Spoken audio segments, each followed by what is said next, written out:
Here's what we're going to do today. I made this tier list to rate tier 1 decks of the past. And I will start by saying this is not even close to all the meta decks that were ever in the game. I kind of just handpicked somewhere between 15 and 20. I think there's like 17 decks here that I thought were like really prevalent and truly defined a meta, or are just decks that have been around for so long that you can't erase them from your memory, like Field Rush. I feel kind of bad because there are a lot of decks missing. Like there's no Gwen Katarina, there's no Swain TF, there's the Jace decks. I couldn't include all of them because this would take like 3 hours, but if you guys like this concept, make sure to let me know, and I will do another one of these with different decks. At the top here, we have always interesting to play against. This is when a deck is tier 1, but you really don't mind queuing into it. I'm happy facing this deck. The match is always interesting, even though their power level is probably higher. Minor frustrating aspects, but cool. A deck that is just powerful, very powerful, and they have a couple of card combinations or just single strong cards that would kind of make it like, I don't know about this. So for example, a minor frustrating aspect of a deck could be when Pharaoh's Financier was very good. I can imagine like there were Lux or Jace decks and they were totally fair, but then you had Pharaoh's Financier that would sometimes just generate an atrocity and you would lose to that, and that would be miserable. Annoying and broken, but playable when the deck is strong and you don't like queuing into them, but it's not like this ruins the game for me. Surrender early to save mental. That's when you run into one of those powerful decks and you think to yourself, well, they hit the perfect curve on turn 1 and 2. I didn't get my good hand. I am just going to surrender right now, move on so I don't get tilted. And the last one made the game miserable to play. I mean, it's pretty obvious. This is when you don't even want to start up Runeterra because you know that as soon as you click play, you're going to be miserable. So surrender early to save mental. I think the perfect deck to describe this is Bard. I always enjoyed Bard. I love Maduli. I love the whole portal gameplay. I think he's implemented quite well into Runeterra. However, if I played against Bard Demacia and they would play a 2-5 Broadwing on turn 2, I would surrender. It would just be over. I would be like, okay, yeah, go next. So it's exactly, you know, I'm surrendering early to save mental. Again, I love Bard. I love Bard Nora. I love Bard in decks that use Bard for more than just early high rolls. We had a meta that was Bard Demacia. It was Bard Ionia with Zed. It was all just small units. After some of those small units and Demacia got nerfed, I believe it was when Broadwing got nerfed, we moved on to Illaoi Bard, and that was the worst because I really dislike Illaoi. Release Bard was miserable. I agree. Because turn 1 chimes, sometimes they happen, sometimes they don't, but when they happen, the game ends. Sucked. And I think Bard is in a healthy spot right now. If they buff Bard, because right now he's not great, I hope they do it by giving him like actual playable followers instead of changing anything about the chimes. One thing I will say, off record, they should make Banana Blaster plant a chime on the bottom card of the deck. You're never gonna see that chime, but that just means that Banana Blaster will now be playable with Bard. And that's all I want. So the one card or one deck that is here that might be controversial is this one, the Whining Light. This wasn't necessarily a meta-defining card. This deck was good during the time where we had Kai'Sa. It was after the first time Kai'Sa got nerfed, I believe. It was when we had Thralls at their prime after the Harbinger of Thralls was printed. This is a personal favorite of mine, and I really want to get a Viktor deck in there, a Viktor Aphelios deck. So I'm putting this here because I just loved it. Love this deck to death. Sadly, Whining Light got nerfed to no longer have overarm. All those decks immediately died. I had to get this one in there, okay? There was no way I'm going to make a list without Viktor. I don't think Viktor has really... I mean, Viktor has been good, right? But he's never been like the reason a deck is good. We saw Viktor Seraphine, miserable because that was just a Seraphine deck that won at Viktor's discount. We had Viktor Riven, which was definitely a Viktor deck, but I think it was strong for such a short amount of time. And there was around the time that Monoshurima was powerful. So the entire spotlight was stolen by Monoshurima at that point. This was Viktor Aphelios. It had Boom Baboons, it had Flame Choppers, it had a bunch of discards. You would just go super wide with all of your trash, all your junk, and then on turn 6 you would play the Dusk Battle Dusk, and you would play this card on turn 6 and win the game early. I got to Master with this deck back in the day because I had like double Duskbringer, and I played this card on turn 5 to get into Master, and it was still one of my favorite memories ever. So speaking of Monoshurima, I'm going to put it here. And that is probably controversial. Monoshurima is the biggest underdog story in all of Legends of Runeterra. This deck got buffed so many times and it was never enough. So the one time it was enough, all of those buffs suddenly came together to make a tier 1 deck. The minor frustrating aspect I am talking about is Xerath. And that hurts to say because I love Xerath. He's one of my favorite champions in this game. Sad to see him go. Rotated, but not forgotten. But yeah, sometimes you just get locked out of the game immediately when things were looking pretty good for you because they restore the Sun Disc. Xerath shoots his bolt, removes your stuff, the turn ends, shoots another bolt, just keeps going, keeps removing your stuff. If you're playing Viego, you're miserable. Everything gets obliterated instead of just dying. So you can't even bring it back. But besides that, love the concept. Absolutely amazing to see a just really all in on one concept deck like that go big and go really big. It's like spectacular. There's like fireworks going off when you restore that Sun Disc, and I love that. Super cool. But when it was too powerful, you could definitely feel it, and it started to get frustrating. If you had to sit through 5 minutes of cinematics every single time you played this, and everybody was playing this deck because it was awesome. Let's get another obvious one out of the way. Blade Dance. Nobody's guessing where this one might go. Nobody really thinks, where would Snnuy put Blade Dance on this list? Obviously, this is what made the game so extremely miserable to play. Yeah, this one should honestly get its own tier. Can I do that? This is the worst of the worst. That is a tier on its own for Azir Irelia. And now that I'm looking at this list, I actually think there is one more deck that would go here. But yeah, about this deck, this was in a time where we had a triangle, right? Watcher decks would lose to Blade Dance. Blade Dance would lose to Nasus Trash. And Nasus Trash would lose to Watcher, and then somewhere in the middle you had like Tri-Beam deck. That was a triangle. Blade Dance was so miserable. You would play decks like Dragons with Radiant Guardian just to counter them, and it wasn't enough. They would still just completely shatter you. And what's funny is that when Blade Dance already had this reputation of being absolutely miserable and the single worst deck in card games ever, an expansion later, they released another card. They released Defiant Dance. Defiant Dance was released an expansion after Blade Dance came out. So they were like doubling down, giving them another tool to beat the decks that they normally wouldn't beat. If you thought you could beat Blade Dance with Radiant Guardian, with your Shyvana that would just grow really big from Fury procs, well, too bad. They now have Defiant Dance to recall your big threat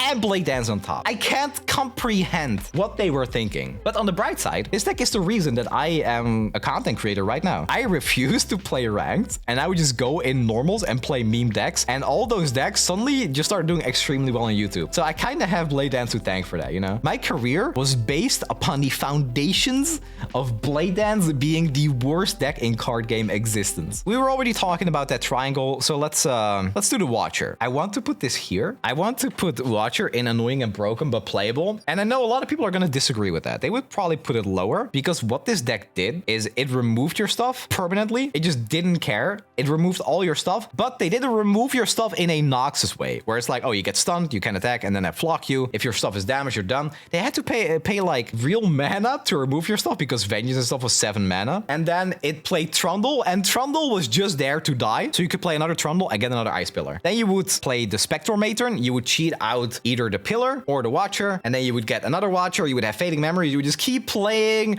Watchers over and over and over. It was frustrating. At the time, I played a lot of Dragons. I always found that the matchup between Dragons and Watcher was pretty interesting, because if they played Watcher, you could Equinox, you could obliterate it, stun it with Crescent Strike, anything like that, and you could just stall long enough that sometimes your Aurelion Soul would just win the game. Let's go to something a little more recent. Vayne Aatrox. I want to do annoying and broken but playable, or surrender early to save mental. I'm going to put it here. Surrender early to save mental because I love Aatrox's concept. I really enjoyed the inevitability of Aatrox. The fact that you assimilate, the fact that you get like a really big board of Darkin, and I love that. But Aatrox was so turbo broken at the time together with Vayne that, I don't know, sometimes you would just lose to like the Harp being put on Valor and you didn't have a ping, and it's done.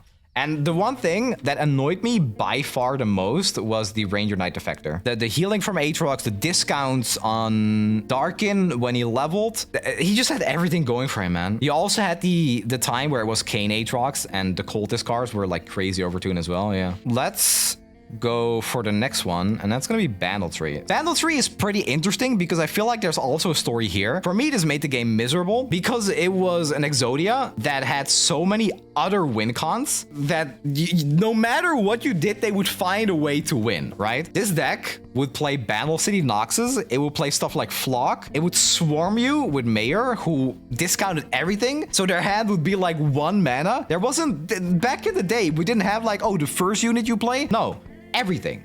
Permanently. We also had Yorlin Arms around this time, yeah. I don't think that was played in Bandle Tree though. It was like soft Noxus control with Bandle Tree plus Swarm. And Telescope, exactly. Loping Telescope was a thing around that time too. Loping Telescope would freaking give you like the perfect answer every time. Bandle City, I feel like really shifted the tone for Runeterra.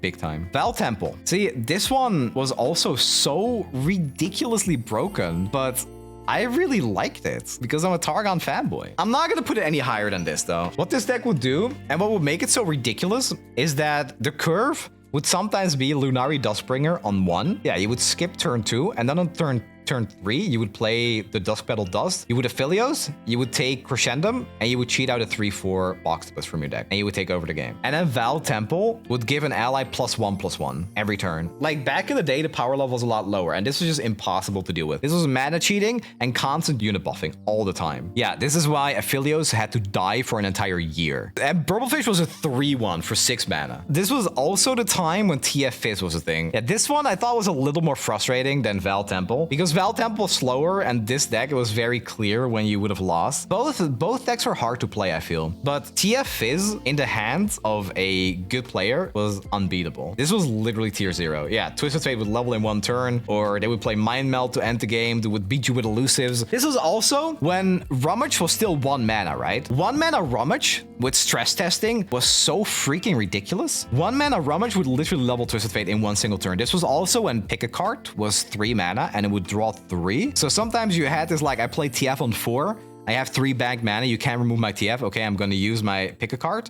I'm going to draw 3 and I'm going to Rummage and literally level TF in like 2 actions. Crazy deck, man. It had so many ways to win and it never ran out of steam or units to play. This is when iterative improvement was also in the game, so you would like iterative your burbles. Surprisingly, Shelly wasn't in the game back then. I wonder how much stronger that would have made this deck. I wonder if they'd even play it because the list was pretty tight. Field Rush, I find pretty hard to rate because I can't really find a good era for this deck. I'm talking about the Trundle Trinamir deck, but we also had like Targon's Peak that had Field Rush. Honestly, this deck has been around for so long that I'm pretty burned out on it. I never enjoyed playing it myself, and I'm getting pretty tired of playing against it. I thought this card was really boring because very often it would just be like, okay, nothing is happening in this game. And then on, you know, when you have 6 or 7 mana or something, they would play this one card and the game would be over immediately. And I think it's boring to win with like technically just 1 card. Obviously the deck does more than just use 1 card, but it was never like, you know, you always knew it was coming. I don't think I ever felt cheated out of a win when Field Rush was played because they were playing their Ram cards. You knew exactly what was coming. This card and the deck that came with it was annoying and broken at certain times. Sometimes it was better than other times, but I never felt like this was reason to surrender early, quit the game. It's funny that I say surrender early because with this deck, you would usually just surrender, you know, when they play Field Rush, which isn't early.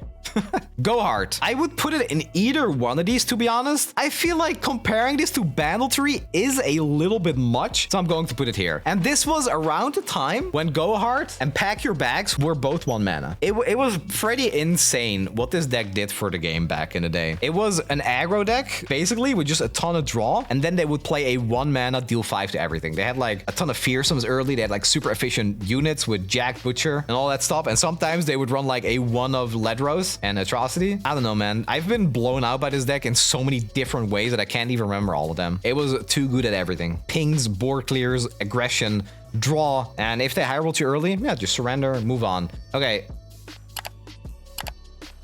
I'm just gonna silently put that there because I know there are a couple of Seraphine apologists in the chat. I'm specifically talking about Ezreal Seraphine Noxus. This killed the game for me. I think this meta, I might have been more frustrated with the game than Blade Dance. And that's not to say that I think Blade Dance was more acceptable than Seraphine or something. I don't think that's the case, but the fact that your stuff would constantly get removed, they would constantly generate random cards, they would discount all their cards, and then you would die at burst speed was utterly unacceptable. Seraphine decks were known to do that for like a couple of months after her release too. There were like 8 different Seraphine decks, all with positive win rate. It was either Ezreal or Viktor. You'll get outgrinded or you die at burst speed. I have an entire video on it on the channel right now. A lot of work went into it. It's probably one of, if not my favorite scripted video. But man, this one, the Noxus version, was by far the biggest offender in my opinion. It would play bar on 6. It would generate a ton of random cards through melee, through bar, or the barkeep, I guess, through Seraphine, all of that stuff. I just didn't like dying at burst speed. I didn't like going about my day, getting all my units removed, finally stabilizing on like turn 6 or 7, I don't know, man, and then dying at burst. I really want to like Seraphine, and I do, but she is paying for the sins of Bar and Ezreal at the time, and the fan club president, because he is just a face of that deck. It is a Seraphine deck. Everybody calls it a Seraphine deck because Ezreal or Viktor. It's not certain which one you're picking, so people just call it Seraphine decks. And her track record in League of Legends just isn't great. Next up, Kai'Sa is made the game miserable to play. God, I hated Kai'Sa, and I would almost put her down here, but the meta had like a lot of redeeming aspects at the time, but Kai'Sa was clearly like the tier 0 deck. I made an entire video on this one as well, so, you know, go check that one out. When Kai'Sa was meta, decks were played in a way that made it so that they just didn't care about what happened. It was Thralls, where Thralls player was like, yeah, you go do your own thing, I'll do my own thing, and we'll see who gets to do their thing first. Kai'Sa, same thing. You evolve, you level Kai'Sa, you give her Scout, you win. Thralls, you pop your Thralls as early as possible, you win. Whining Light, you get your Whining Light online as soon as possible, you win. Renekton plus the Papercraft Dragon, same thing. You play Renekton, you play Papercraft Dragon, you win the game almost immediately. It was really frustrating to play around that time because it felt like creative and interesting deck building was not rewarded at all. Where if you were playing an off-meta deck and you tried to do your own thing, your opponent would also be doing their own thing, ignoring you, and then beat you before you could play any real card. I also want to say that I like Kai'Sa. I like her card. I like the concept of having a mid-range supposedly unit, even though she was played more as like a combo unit. I like that idea of a mid-range unit that cares about keywords to become powerful. I love that because that's literally Viktor. And then she has the best skin in the entire game in Star Guardian. Amazing. I want more of that. But then it turned out she was just a stupid combo deck. Big missed opportunity in my opinion. Zoe Lee Sin. Listen, I know that I was the biggest Lee Sin hater on the planet, okay? And at the time, especially when Lee Sin was 4 mana, it was overtuned, it was miserable, but I can't put it here because I don't think this was as bad or as fast as these 2 decks killed you. I'm going to go with made the game miserable to play. As time went on, I think we got more frustrating things in the game. The most frustrating thing about Lee Sin decks, it was Aphelios Weapon into Eye of the Dragon. That was the worst. A way to tutor Eye of the Dragon and activate it immediately for the next turn. Absolutely ridiculous. You just got numb to it, kill. I mean, yeah, maybe that's it. Maybe I just became numb and I can't see how frustrating this deck really was, but I don't find it as frustrating as Blade Dance or this. And next, we have another Zoe deck that pains me to put here. This was a pure elusive deck. Man, who would enjoy playing elusive? That's ridiculous. Absolutely vile, disgusting, criminal gremlin behavior deck. This is when Shelly released, and the play pattern for this deck was pass turn 1, pass turn 2, play Double Trouble, and then the following turn you would have a leveled Nami. That was it, right? You could level Nami on turn 4. I don't know if I remember right. The first time where we got an elusive deck that wasn't about rallying. Actually, no, that's not true. We had Zed in the beta, right? We had Kinku elusives or Kinku Freljord or whatever, where it was Zed Freljord with Omen Hawk to buff your stuff. And that deck was just about having overstated elusives. And then we kind of moved on to having Ionia Demacia decks that were about rallying. And this deck was just about big stats on your elusives. They just up and printed a deck at that time that everybody hated. Like the keyword that everybody hated playing against. Tribeam, I think, is probably the biggest winner of all time. This deck is what Runeterra is all about. This deck had absolutely no reason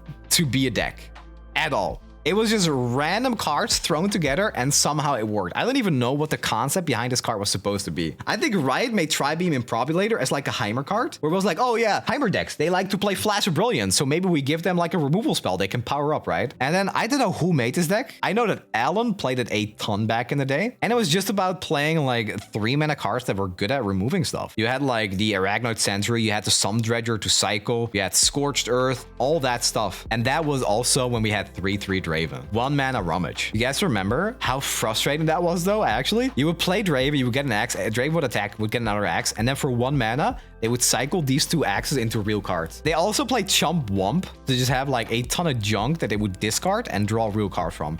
And I just love that angle. This is also the only deck, in my opinion, where Ezreal wasn't frustrating. Ezreal was a cool card in this deck because he wasn't insane. This might have been when Ezreal was like in a nerfed state or something, but he was still like the card that made the most sense because he was 3 mana, because he was like kind of a win con. But he usually did like, I don't know, on a good day, he would do like 4 to 6 damage in 1 turn. And then you would kind of have to like set it up again and then deal more damage because you still didn't want to throw out your removal for no reason, unless Ezreal was literally winning the game on the spot. My fondest memory is just playing games against Tri-Beam and trying to outwit them, like trying to go move around their removal because their removal was conditional. The deck played fair for the most part. Where their strongest turns were usually setting up a stun or removal, where they would develop a unit at the same time while removing one of yours. And they did that through Tri-Beam, they did that through Arachnoid Sentry, and I think that was it. Those were like the 2 powerful cards where they would develop a blocker to deal damage that you wouldn't expect while getting your stuff semi-removed or just straight up removed. I love the way I had to interact with this deck. And again, my fondest memory is when they would play their Pharaon and I would play my Viktor Zoe decks and I would iterative improvement their Pharaon. So my Pharaon would be a 9/9